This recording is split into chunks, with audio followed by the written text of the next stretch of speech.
Look, from the top of your head, if I or anyone asks, hey Bunty, which is the best camera phone? The answer 90% of the time will be iPhone. Easy. I mean, credit where it's due, iPhone has been killer in the camera department over years now until surprise. Yep, it has gone that intense with the new Vivo X200 Pro. I mean, just look at the camera on this thing. But I'm here to answer the question, is bigger actually better? Not that kind of video, but it can be if you subscribe. And we'll see what we can do, but only if you subscribe.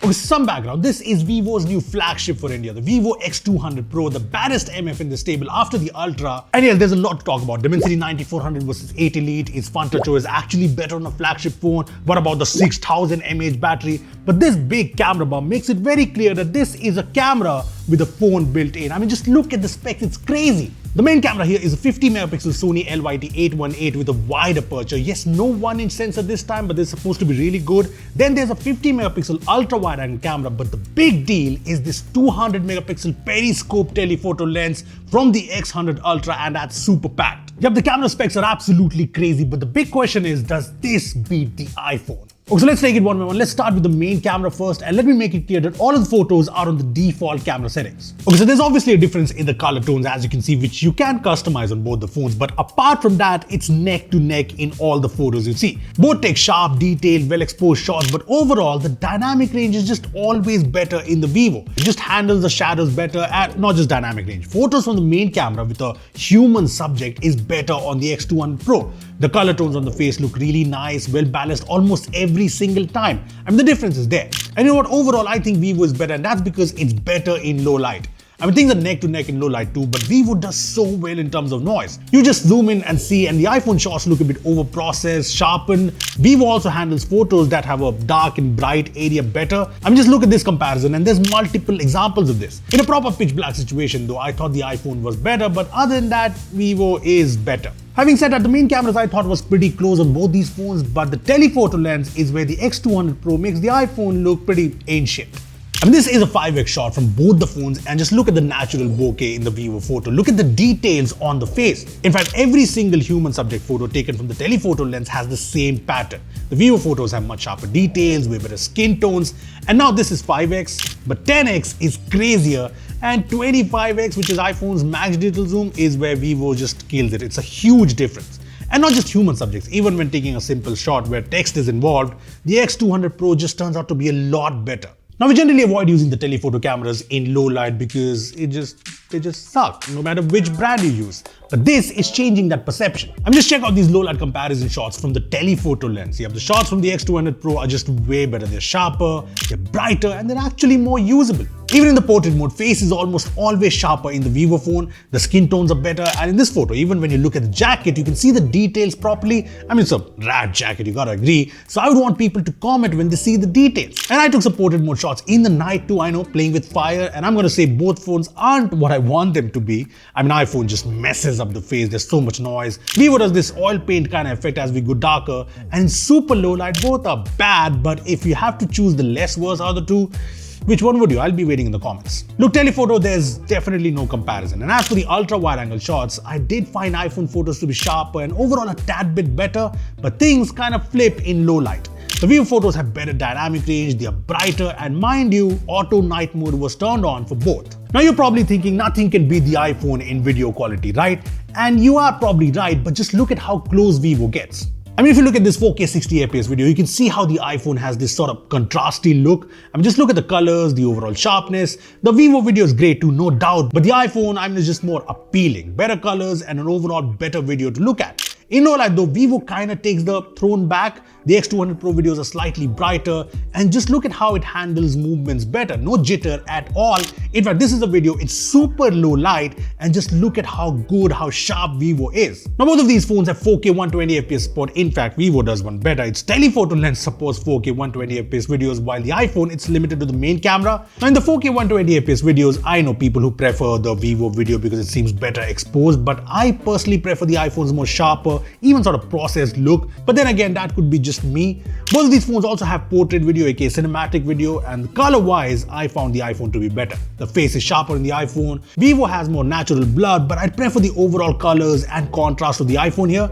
But what I like about the Vivo is you can even use the telephoto lens in the portrait video mode, something again you can't do on the iPhone. The front camera is one area where Vivo still needs to put in some work. I mean, the fact that it supports 4K 60 FPS videos is great, but no autofocus on a camera-centric phone isn't very ideal.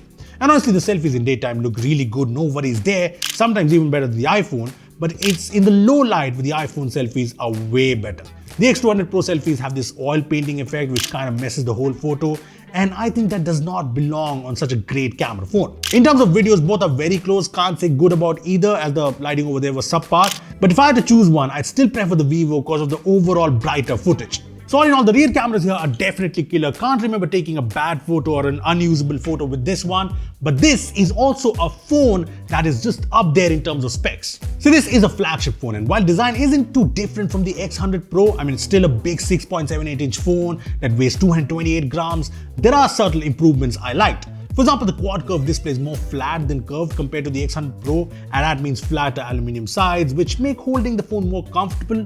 The back is still matte glass, but I like this grey color. It's not a fingerprint magnet, looks and feels premium, and this whole design is IP68 and also IPX9 rated. It also has dual stereo speakers which are loud and crisp. The USB-C port is 3.2 Gen 1, again flagship grade. And another improvement is the addition of an ultrasonic fingerprint scanner, which is supposed to be more reliable, and it's fast, so no worries. The display is also slightly upgraded with unified bezels, and this looks great. It has great colors, looks all around flagship grade. There is LTPO refresh rate here, and this is supposed to go as low as 0.1 Hz probably in AOD situations, and this is also bright AF outdoors. Now one upgrade here is Dolby Vision support, which you can see in Netflix, and yeah, videos look great on this panel. Now one of my favorite things about the X200 Pro is the battery life. There's a big 6000 mAh battery now, and that means this phone lasts for a long time. To give you an idea, an entire day with heavy usage including lots of benchmarks, lots of camera samples, and the battery went from 100% to only 40% by the end of the day, and that is great. As for charging, there's a 90-watt fast charger in the box, and this phone supports PD charging. And yes, this also has 30-watt wireless charging supported,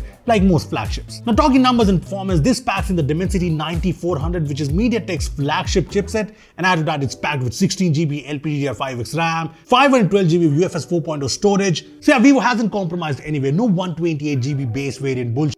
But yes, I did run the benchmarks, and I did feel that the MediaTek Dimensity 9400 doesn't quite catch up to the 8 Elite.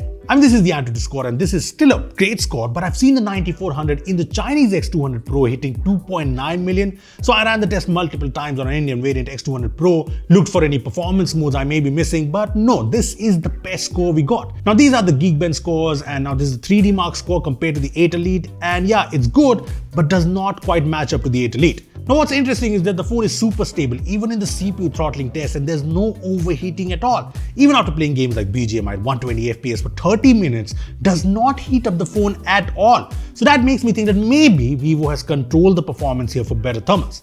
I mean, I'm okay with that because the performance here is as good as you can get on a flagship phone. No lag, no startup beat in day-to-day usage. Or games like BGMI, Genshin, everything is super smooth and responsive, so no complaints.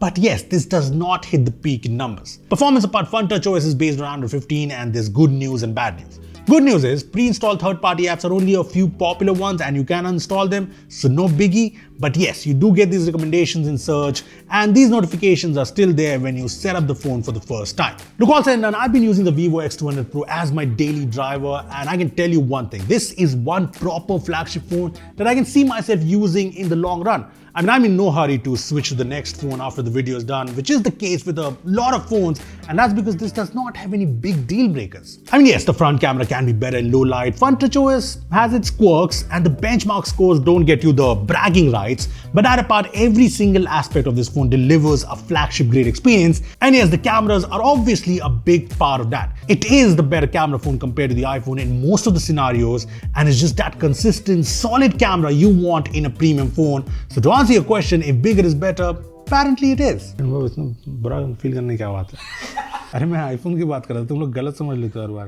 do you guys think of the Vivo X200 Pro, its cameras? Comment down below. Thanks for watching. I'll see you in the next one. Subscribe. Bye.